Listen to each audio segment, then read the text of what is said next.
I'll start, Jill. If you don't mind. Okay. Yeah, of course. Go ahead. Please. Yeah. So I'm probably as angry as I've ever been as a Portland Timbers coach. That performance was unacceptable. The goals that we conceded were unacceptable.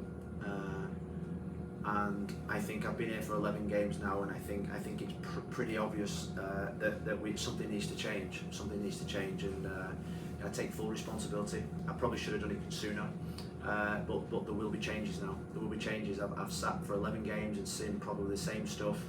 And if you do what you always do, you get what you always get, and enough is enough. Our supporters deserve better. When you're pulling on the jersey of Portland Timbers, I expect a better performance than that.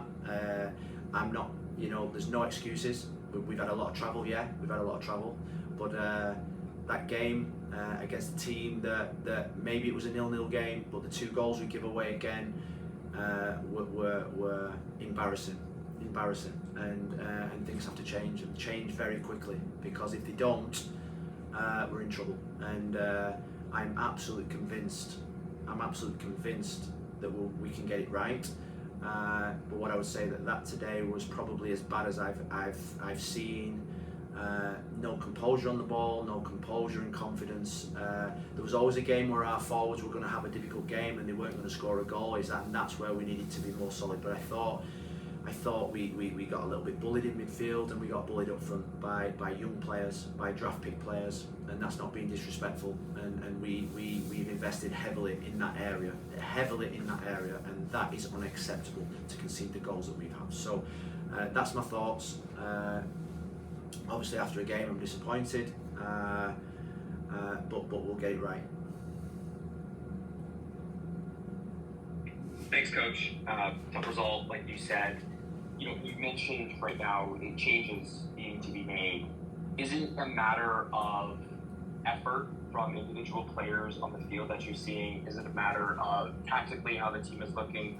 What sort of areas are you really looking at as where maybe those changes need to be made? I think what's happened is that there's an incredible comfort zone.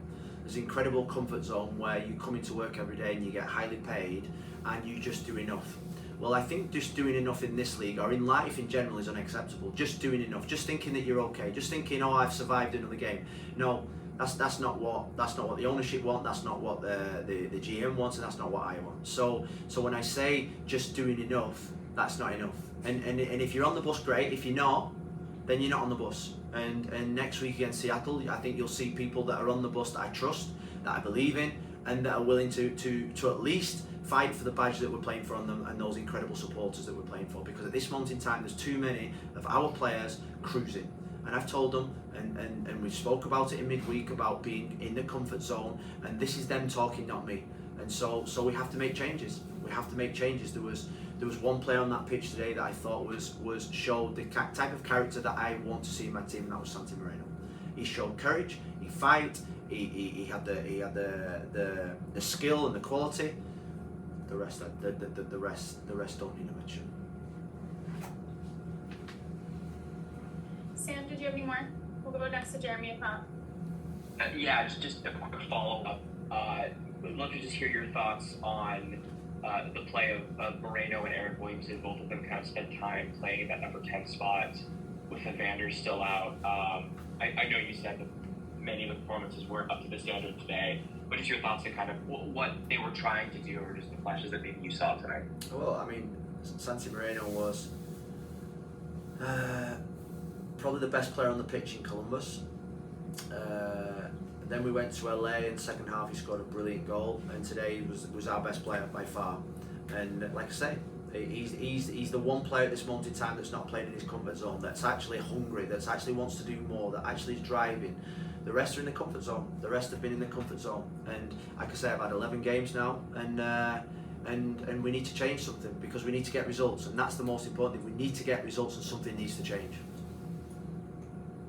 Jeremy, go ahead. Hi, Coach. One of the reasons why the team struggled today was an inability to progress the ball just up the field at all. What have you seen in regards to the team's ball progression over the past couple of weeks, and what are you thinking about changing in order to improve it? Well, I think think Kamal going out just before the game was obviously he helps us ball progress the ball. Last week in LAFC, I thought we progressed the ball. The week before that in Columbus, with different type of performances. But I don't think progressing the ball has been our biggest problem. I think if you're going to give our forwards any kind of excuses that they've saved us in many games this season, we're scoring goals more than any other team. So there's always going to be a game where we don't get that kind of goal scoring opportunities. We still have goal scoring opportunities, and the players that are getting those opportunities need to put the ball in the back of the net. They know that, but they have been. So I've got incredible trust in our forward play. It's just that if you give away goals like that, it's criminal. It's absolutely criminal. Okay, we're gonna wrap it there. Thank you, Coach. Thank you.